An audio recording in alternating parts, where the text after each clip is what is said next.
നമസ്കാരം. കമാൻഡോ പെറ്റ്സിൻ്റെ പുതിയൊരു വീഡിയോയിലേക്ക് സ്വാഗതം.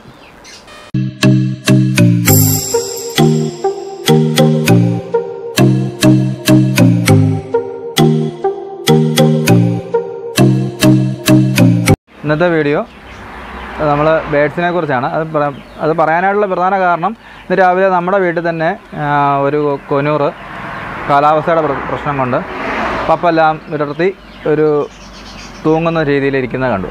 അപ്പോൾ അതുമായി ബന്ധപ്പെട്ട് ഇപ്പോഴത്തെ കാലാവസ്ഥയുമായി ബന്ധപ്പെട്ട് തണുപ്പും പക്ഷികളുടെ ബേഡ്സിൻ്റെ ഒരു ഫംഗസ് ഇൻഫെക്ഷന് തൂക്കം അങ്ങനെയുള്ള കാര്യങ്ങളെക്കുറിച്ചാണ് നമ്മളിന്ന് വീഡിയോ ചെയ്യാമെന്ന് വിചാരിക്കുന്നത്.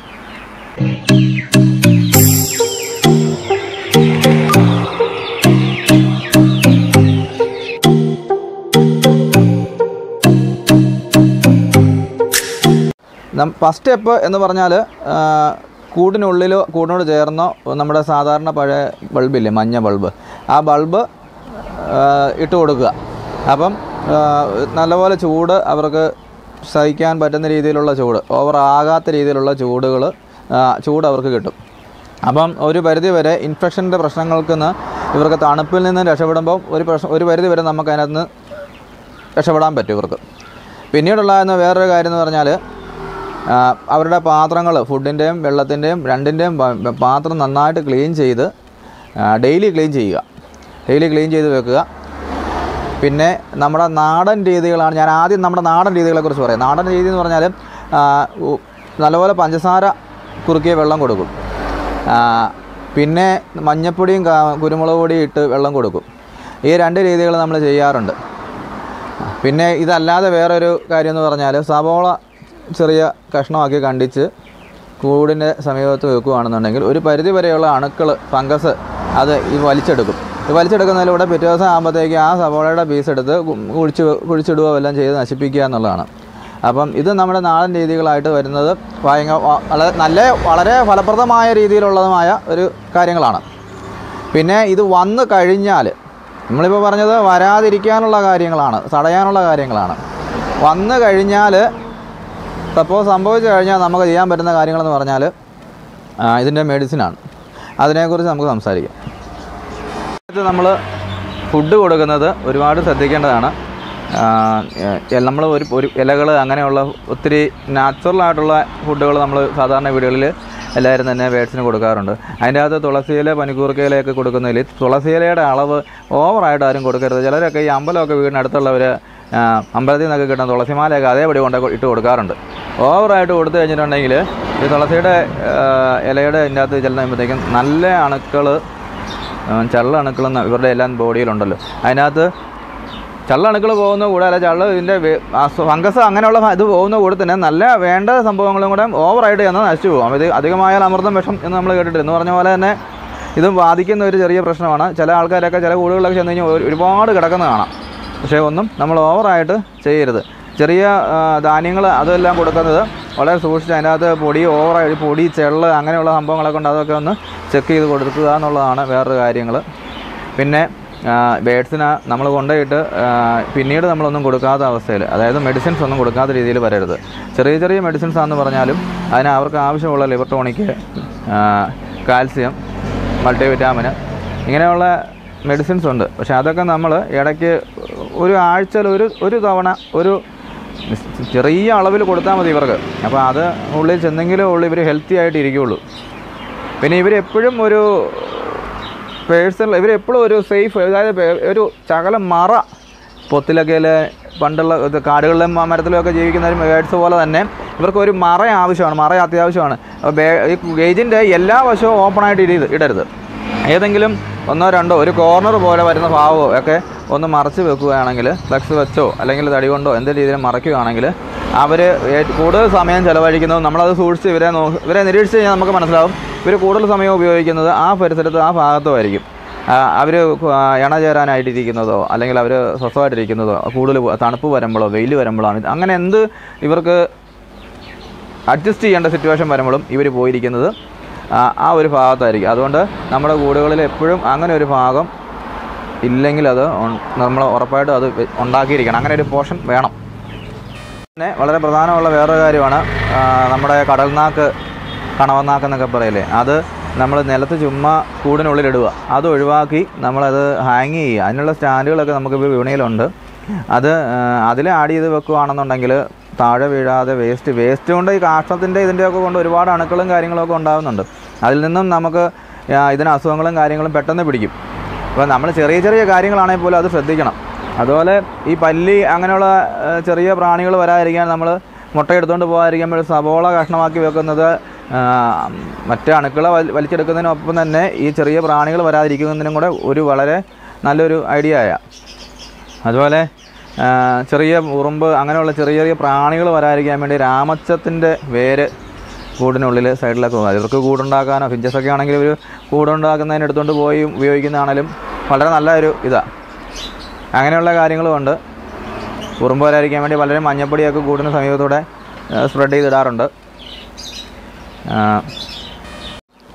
ഇത് വന്നു കഴിഞ്ഞാൽ തൂക്കം അങ്ങനെയുള്ള കാര്യങ്ങൾ കൂടുതലായിട്ട് വന്നു കഴിഞ്ഞാൽ നമ്മൾ ടെട്രാസൈക്ലിൻ്റെ സ്റ്റെക്ലിൻ എന്ന ടാബ്ലറ്റ്, സ്റ്റെക്ലിൻ നമ്മുടെ എൻ്റെ കയ്യിലിരിക്കുന്ന ഇതാണ്. അത് ഞാൻ കൂടുതൽ അടുപ്പിച്ച് നിങ്ങൾക്ക് കാണിക്കാൻ പറ്റുന്ന രീതിയിൽ മനസ്സിലാകുന്ന രീതിയിൽ അതിൻ്റെ എടുത്ത് ആടിട്ടേക്കാം. അപ്പം ഈ സ്റ്റെക്ലിൻ ടാബ്ലറ്റ് നമ്മൾ ഒരു ഗേജിൽ, അതായത് 10-15 കിളിയുള്ള ഗേജാണെങ്കിലും 10 കിളിയുള്ള ഗേജാണെങ്കിലും കുഴപ്പമില്ല. അതിനകത്തോട്ട് നമ്മൾ ഒരു ഗുളികയുടെ പകുതി വെള്ളത്തിലും പകുതി തീറ്റയ്ക്കകത്തും പൊടിച്ച് മിക്സ് ചെയ്തിട്ട് കൊടുക്കുക. അത് 1-2 ദിവസം കൊടുക്കുക. ഒരു ദിവസം കൊടുത്ത് അതിൻ്റെ ക്ഷീണം നോക്കുക, ക്ഷീണത്തിൻ്റെ ചേഞ്ച് നോക്കുക, അതിൻ്റെ അവസ്ഥ അനുസരിച്ച് പിറ്റേ ദിവസത്തിൻ്റെ ഗ്യാപ്പ് ഇട്ട് കൊടുക്കുക. അതുപോലെ തന്നെ 3 മണിക്കൂർ കൂടുതൽ ഗുളിക ഇതെന്നല്ല, ഏത് ടാബ്ലറ്റ് ആണെങ്കിലും മെഡിസിൻ ആണെങ്കിലും വെള്ളത്തിൽ മിക്സ് ചെയ്യുന്നത് 3 മണിക്കൂർ കൂടുതൽ ഉപയോഗിക്കരുത്. അന്നേരം അത് മാറ്റിക്കണം. അല്ലെന്നുണ്ടെങ്കിൽ അത് പഴയ രീതി പുളിക്കുന്ന ഒരു അവസ്ഥയിലോട്ട് വരും. അത് പിന്നെ അത് ഇവർക്ക് നമ്മൾ നല്ലത് ചെയ്യുന്നത് ചീത്തയായിട്ട് വരും. പിന്നെ അതുപോലെയുള്ളതാണ് ലിക്സൺ പൗഡർ. ലിക്സൺ പൗഡർ ആണെങ്കിലും ഇത് ഈ ഫംഗൽ ഇൻഫെക്ഷൻ അങ്ങനെയുള്ള കാര്യങ്ങൾക്ക് വേണ്ടിയിട്ടുള്ളതാണ്. ഇതും ഇതുപോലെ തന്നെ പൊടിയാണ്. അത് വെള്ളത്തിൽ മിക്സ് ചെയ്യുക, ഫുഡിൽ മിക്സ് ചെയ്ത് കൊടുക്കുക. അത് ഒരുപാട് വ്യത്യാസങ്ങളുണ്ടാകുന്നതാണ്. ഒരു നുള്ളൊക്കെ വെള്ളത്തിൽ കൊടുക്കുക.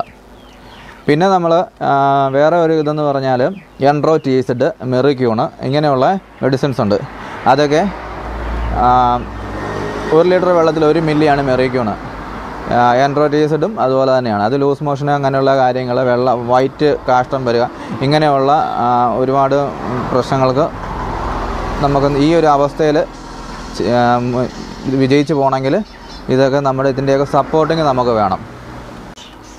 അതുപോലെ തന്നെ നമ്മൾ ഇവരുടെ നെസ്റ്റ് ബോക്സ്, ബ്രീഡ് ചെയ്യുന്ന ആ കലം അല്ലെങ്കിൽ ബ്രീഡിംഗ് ബോക്സ്, അത് ഓരോ തവണ ബ്രീഡ് ചെയ്ത് കഴിയുമ്പോഴും ക്ലീൻ ചെയ്ത് വീണ്ടും അവർക്ക് ബ്രീഡ് ചെയ്യാനുള്ള സൗകര്യം ഒരുക്കി കൊടുക്കണം. അതിനകത്ത് 2 കാര്യമുണ്ട്. ഒന്നെന്ന് പറഞ്ഞാൽ ഇതിൻ്റെ ഫംഗസ് ഇൻഫെക്ഷനൊക്കെ ഉണ്ടാകും. ഇതിൻ്റെ വേസ്റ്റൊക്കെ അടിഞ്ഞിരുന്ന് ഉണങ്ങിയിരിക്കുമല്ലേ, അതിൽ നിന്ന് അങ്ങനെ ഒരു പ്രശ്നം ഉണ്ടാകും. പുതിയ കുഞ്ഞുങ്ങളുണ്ടാകുമ്പോൾ അതിനെ ഇൻഫെക്ഷൻ ബാധിക്കും, പേരൻസിനെയും ബാധിക്കും. അതുപോലെ വേറൊരു കേസെന്ന് പറഞ്ഞാൽ കൂടുതൽ സ്പേസ് കിട്ടും. കൂടുതൽ സ്പേസ് കിട്ടുമ്പം ഇവർക്ക് കൂടുതൽ കുഞ്ഞുങ്ങൾ വിരിയും. കൂടുതൽ അവരെല്ലാം കയറിങ്ങി നല്ല രീതിയിൽ വളർന്നു വരും. അതല്ലെന്നുണ്ടെങ്കിൽ ഇവരുടെ വേസ്റ്റ് ഇങ്ങനെ അടുക്കിയിരിക്കുകയാണെന്നുണ്ടെങ്കിൽ വീണ്ടും പുതിയ വേസ്റ്റ് ഇടുമ്പോൾ ആ നനഞ്ഞിരിക്കുന്ന ആ ഒരു വെള്ളപ്പനപ്പോട് കൂടി വരുമ്പോഴത്തേനും ആദ്യം ഉണ്ടാകുന്ന കുഞ്ഞുങ്ങൾ പിന്നെ ഉണ്ടാകുന്ന കുഞ്ഞുങ്ങളെ ഇതിലോട്ട് സ്പ്രെസ് ചെയ്ത് ചവിട്ടി താത്തി നമുക്ക് കിട്ടേണ്ട കുഞ്ഞുങ്ങളുടെ അളവ് കുറയും. അങ്ങനെ ഒരു വലിയ പ്രശ്നം ഇതിനകത്ത് ഉണ്ടാകുന്നുണ്ട്. പിന്നെ ഇവരുടെ കാൽസ്യത്തിനും ദഹനത്തിനുമായിട്ട് നമ്മൾ ഒരുപാട് രീതികൾ ചെയ്യുന്നുണ്ട്. മുട്ടയുടെ തോട് കൊടുക്കാറുണ്ട്. ലവ് ബേഴ്സൊക്കെ ആണെന്നുണ്ടെങ്കിൽ നമുക്ക് അറിയത്തില്ലാത്ത കൊടകൻ്റെ ഇല, ചെമ്പരത്തിയുടെ ഇല, ഇതെല്ലാം കൊടുത്ത് പഠിപ്പിച്ചാൽ കഴിക്കുന്നതാണ്. ബ്രെഡ് പൊടി ഇതെല്ലാം ഇവർ കഴിക്കുന്നതാണ്. പക്ഷേ എല്ലാം കുറേശ്ശെ കൊടുക്കുക, ഇവർക്ക് ബുദ്ധിമുട്ടില്ലാത്ത രീതിയിൽ. പിന്നെ ചെറിയ സ്റ്റിക്കുകൾ വെച്ച് കൊടുക്കുക.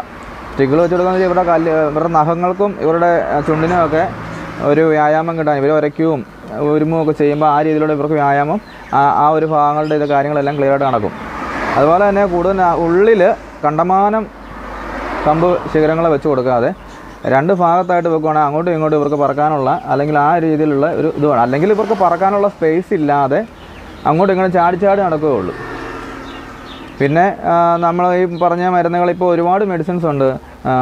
പപ്പ് പൊഴിയുന്നതിന്, കളറ് കിട്ടാൻ വേണ്ടിയിട്ടുള്ളത്, കാൽസ്യം, മൾട്ടിവിറ്റാമിൻ, എഗ് ഫുഡ്, ഒത്തിരി ഐറ്റംസ് മെഡിസിനായിട്ടും ഫുഡായിട്ടും എല്ലാം പല നമുക്കിപ്പോൾ മാർക്കറ്റിൽ അവൈലബിൾ ആണ്. മിക്സഡായിട്ടും എല്ലാം ഏതാണേലും കൊടുക്കുന്നത് അതിൻ്റേതായ രീതിയിൽ അതിൻ്റേതായ അളവിൽ കൈകാര്യം ചെയ്തും വളരെ ശ്രദ്ധിച്ചും കൊടുക്കേണ്ട ഒരു കാര്യമാണ്. ഇപ്പോഴത്തെ സിറ്റുവേഷനിൽ നമ്മൾ മെയിനായിട്ട് ഈ തണുപ്പ് കൂടുന്ന അവസ്ഥ ചെയ്യേണ്ട കാര്യങ്ങളാണ് അത് പറയാൻ വേണ്ടിയാണ് മെയിനായിട്ട് നമ്മളിപ്പോൾ വീഡിയോ ചെയ്തപ്പോൾ നമ്മൾ ബാക്കി കാര്യങ്ങളൂടെ പറഞ്ഞ് ഏകദേശം കുറച്ച് കാര്യങ്ങളൂടെ പറഞ്ഞില്ലെന്നുണ്ടെങ്കിൽ ഇതൊരു പൂർണ്ണതയാകത്തില്ല എന്നുള്ളതുകൊണ്ട് മാത്രമാണ് നമ്മൾ ബാക്കി കാര്യങ്ങളിലേക്ക് സബ്ജക്റ്റ് വിട്ട് ബാക്കി കാര്യങ്ങളിലേക്ക് നമ്മൾ സംസാരിക്കുന്നത്. ഒരാളിത് വീഡിയോ കാണുവാണെങ്കിൽ അവർക്ക് മറ്റു രീതിയിലൂടെ ഉപകാരപ്പെടട്ടെ എന്നുള്ള രീതിയിലാണ് ബാക്കി കാര്യങ്ങൾ നമ്മൾ സംസാരിക്കുന്നത്.